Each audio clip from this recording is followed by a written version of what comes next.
Siti Badriah tetap kejar cinta Christiana Baharudin meski dibilang jelek dan kampungan. Siti Badriah tetap mengejar cinta Christiana Baharudin meskipun penampilannya pernah dicibir.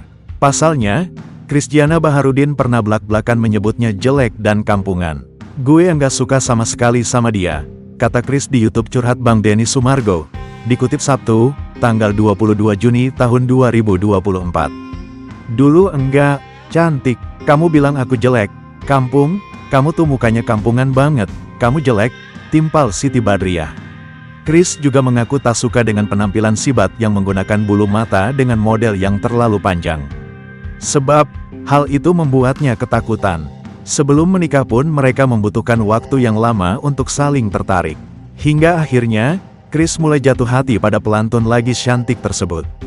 "Lama banget prosesnya, berbulan-bulan, sempat deket orang lain juga," ujar Chris. Siti Badriah juga tak masalah mengejar cinta Chris meski pernah dicibir jelek dan kampungan. Bahkan, perjuangan Sibat dalam mengejar cinta sang suami mendapatkan pujian dari Chris. "Dia ngejarnya luar biasa, dan aku yang enggak suka dikejar," tandasnya. Perjuangan Sibat dalam meluluhkan hati Christiana Baharudin ini pun membuahkan hasil. Sebab kini, suaminya begitu mencintainya.